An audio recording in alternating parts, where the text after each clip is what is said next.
¿Qué tal? Nos vemos en una nueva grabación. Esta música que escuchábamos en la introducción es música típica de Etiopía, que es el país protagonista de quien vamos a hablar hoy.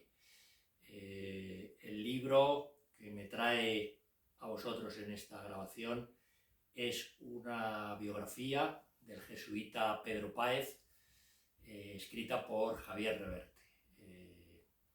El título: Dios, el diablo y la aventura. Pedro Páez, el protagonista de esta biografía, es un personaje que ha sido maltratado por la historia y os confieso que la lectura de este libro me ha resultado apasionante y muy recomendable, y así os lo hago saber. El motivo de su lectura fue que mi amigo Ángel, que organizó en las últimas reuniones de nuestras tertulias culturales unas charlas sobre personajes españoles que no habían sido bien tratados por la historia, pues uno de ellos era este jesuita, Pedro Páez. Javier Reverte en esta obra resume, aunque lo hace con profusión, la vida y la obra de Páez, que en muchos momentos se creía que era un portugués cuando en realidad era español. De hecho nació en Madrid, en el pueblo Olmeda de las Fuentes, que en orígenes se llamó Olmeda de la Cebolla. Es un personaje, es un jesuita del siglo XVI y XVII, y ¿cómo resumiros lo más importante? Pues Páez, tras sus estudios en España, viaja a Coimbra, en Portugal.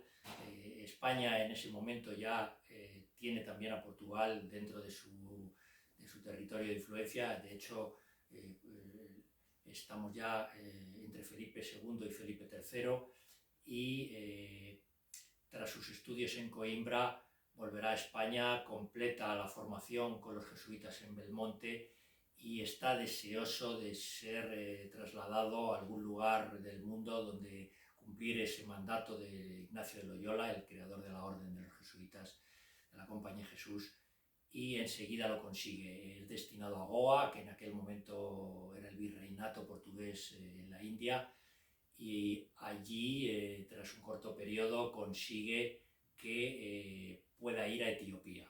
Etiopía era un país fascinante, casi único en el continente africano porque no había sido colonizado, un país que reivindicaba un pasado casi de leyenda, unido a lo que podría haber sido el origen de su pueblo, vinculado a Salomón y la reina de Saba. Allí estaban los cristianos coptos y por tanto las órdenes religiosas trataban de ir para allá y cumplir sus misiones.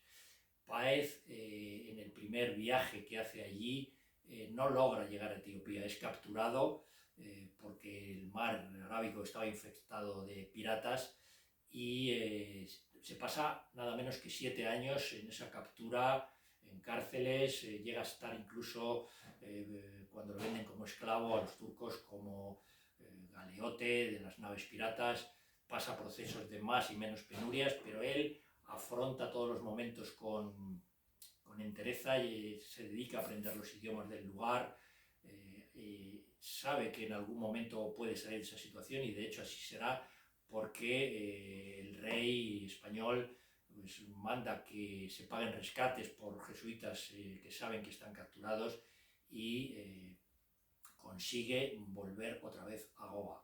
Tal eran los sufrimientos que había y los tormentos que había pasado, que llega a estar 7 meses en cama hasta que puede volver a levantarse. Pero en cuanto tiene algo de fuerza, solicita ser destinado otra vez a Etiopía, y en este segundo viaje, ya con conocimiento de los idiomas, menos inocencia, va a tener la posibilidad de entrar al país. Y una vez en Etiopía, pues se acerca a la misión jesuita, que había apenas con muy pocos miembros, y se constituye en el líder de la misión, hasta el punto que el emperador de Etiopía del momento le manda a llamar, y imbuido por su instrucción y por su don de gentes, llega a querer ser también católico. Páez, con buen criterio, le dice que estas cosas hay que hacerlas despacio, hay muchos grupos tribales, están deseando derribar al emperador, y así ocurre. De hecho, la muerte del emperador lleva a una sucesión, y finalmente es un tal Susinios el que llega al poder, que vuelve a captar la atención de Páez, y la atracción será mutua, hasta el punto que durante bastantes años conviven la orden jesuita y el imperio. El emperador Susinios reclama a Páez para que le acompañe en sus misiones militares y en sus exploraciones. Páez se constituirá en explorador hasta el punto que descubre las fuentes del Nilo Azul, una cuestión que le había arrebatado la historia a los ingleses, concretamente Bures, un escocés en el siglo XVIII, se erige como el descubridor de las fuentes del Nilo Azul, cuando había sido Páez el que las había descubierto. Y en cuanto a la labor evangelizadora, de una forma tranquila, suave, va haciendo calar en el emperador y en sus gentes cercanas cuáles son las bondades del catolicismo, hasta el punto de que Susinios se convierte, abandona al resto de sus esposas y es plenamente católico, y va tomando la decisión de que poco a poco el país se convierta también, muy despacio, tal y como le estaba recomendando Pedro Páez. Lo que ocurre es que Páez muere en el 1622 y su sucesor en la orden jesuita es un tal Méndez, un portugués que no respeta ir de esa forma tranquila, sino que le dice a Susinios, al emperador, que las cosas se hagan deprisa, que prohíba tajantemente los ritos judíos que pudieran existir anteriormente. Y bueno, pues eso es lo que llevará al fracaso, y que toda la misión que había ido consiguiendo Páez no llegue a su fin. Al final, esa cuestión no empaña la obra de Pedro Páez.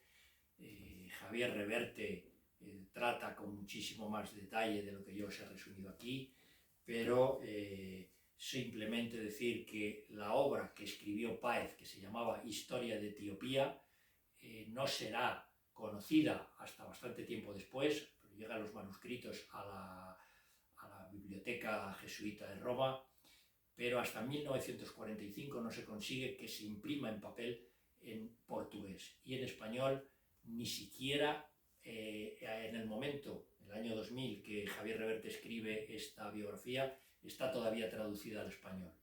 Hay que esperar al año 2014 para tener la Historia de Etiopía, dos grandes tomos, que es lo que escribió Páez, que es antropólogo, que es explorador, que es evangelizador y como decimos, ignorado por la historia. Valgan estas breves palabras mías, esta reseña, para reivindicar su obra, para reivindicar toda su actuación, y también para recomendaros el libro de Javier Reverte. Termino, como siempre, con unos instantes de música, con esta alegre sintonía de la música de Etiopía.